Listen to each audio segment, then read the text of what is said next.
আমরা এই মুহূর্তে এসে পৌঁছেছি পানিভরাতে, একটা ধলাই বিধানসভা এলাকার একটা জায়গা, এখানে পানিভরা। এখানে আমরা এসেছি ধলাইয়ের বিধায়ক নিহারঞ্জন দাসের বাড়িতে। এবং আপনারা জানেন যে কয়েকদিন আগে নিহারঞ্জন দাসের বিধায়ক হওয়ার 1 বছর পূর্ণ হয়েছে এবং তিনি কি কাজ করতেন এগুলো আপনারা জানেন, অনেকগুলো দেখেছেন। তো আমরা মূলত তার কাছে আসার কিছু উদ্দেশ্য রয়েছে। সেটা হলো এই যে আপনি 1 বছর যে আপনি বিধায়কের কার্যকালটা শেষ করলেন, অনেক কাজ করেছেন, তো ধলাইয়ের মানুষের কতটুকু ভিতরে আপনি পৌঁছতে পেরেছেন এই 1 বছর?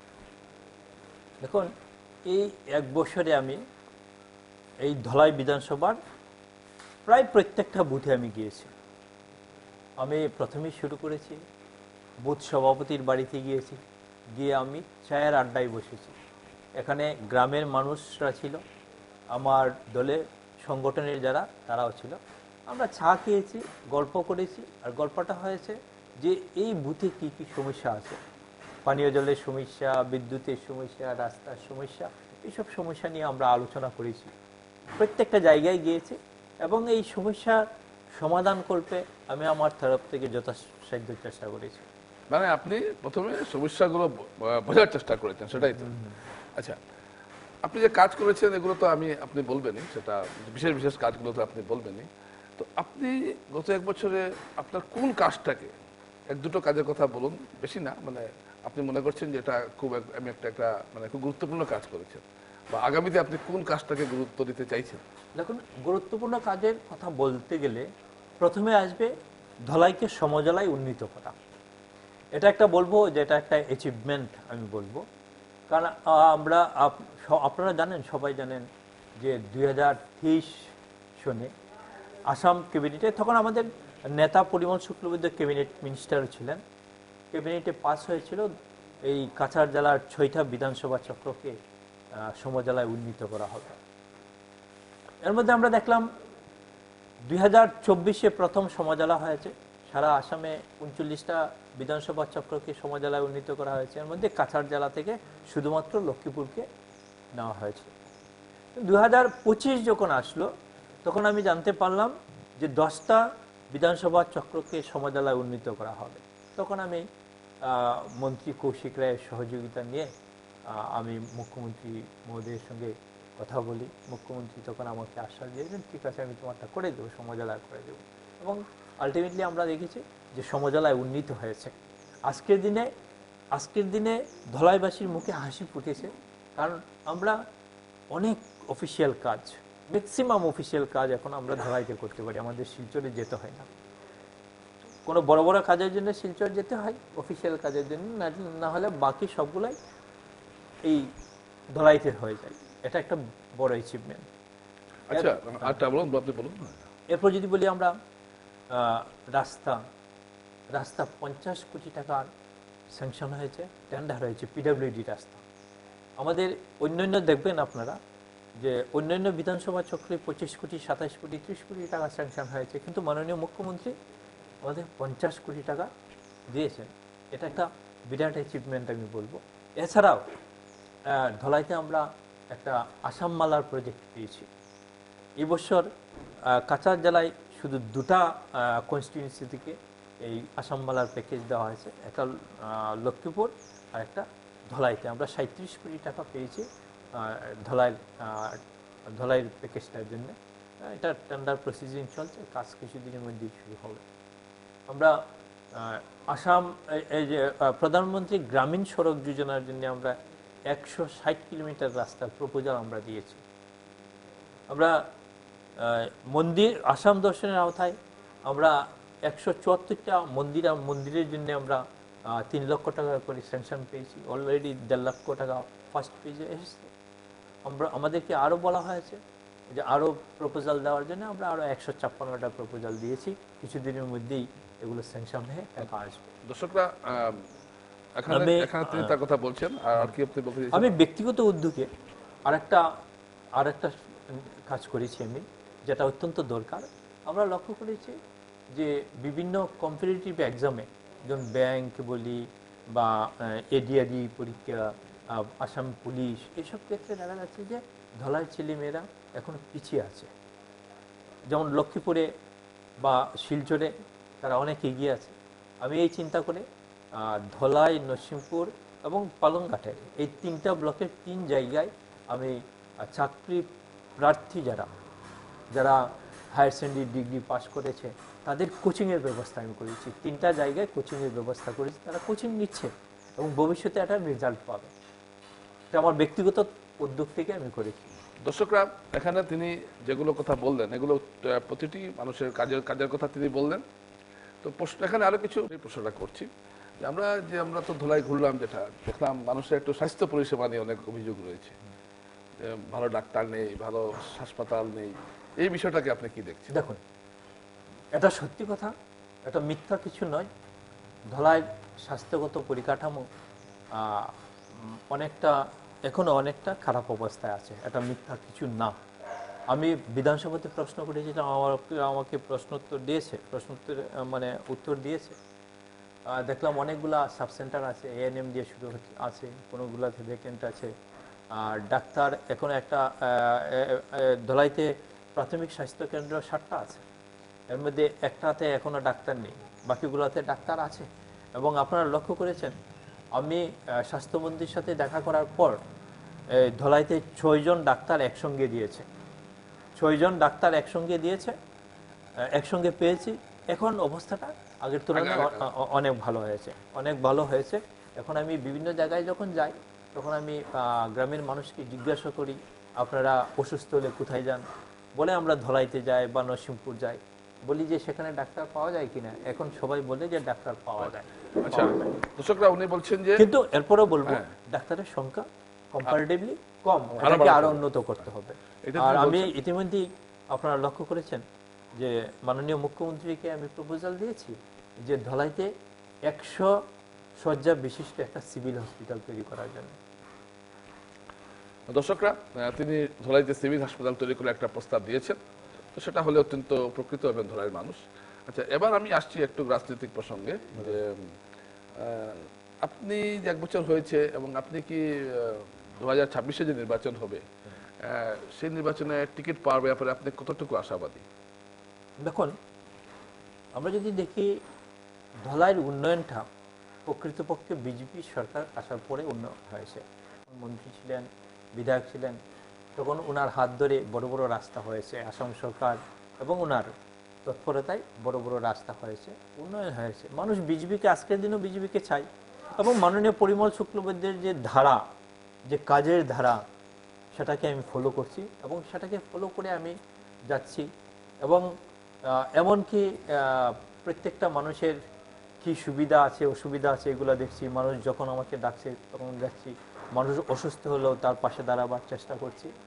দুঃসময়ে মানুষের পাশের যে নীতি, এই নীতিকে সম্পূর্ণভাবে মাথায় রেখে আমি কাজ করছি। আর দলের শৃঙ্খলার বাইরে আমি কিচ্ছু করছি না। কাজে আমি নিশ্চিত যে দল আমাকে আবারও টিকিট দেবে। নিহারঞ্জন দাস নিশ্চিত যে দল তাকে টিকিট দিচ্ছে, কিন্তু ধলাইয়ের যে রাজনৈতিক প্রেক্ষাপট, সেই প্রেক্ষাপটে দেখা যাচ্ছে যে আপনি ছাড়াও আরো অনেক দাবিদার বেরিয়ে আসছেন। তো এটাকে আপনি কিভাবে দেখছেন? দেখুন, রাজনীতিতে দাবিদার থাকবে, এটা গণতান্ত্রিক প্রক্রিয়া। ভারতীয় জনতা পার্টি একটা দল, যে দলের প্রকৃত গণতন্ত্র আছে, এখানে প্রত্যেকের অধিকার আছে।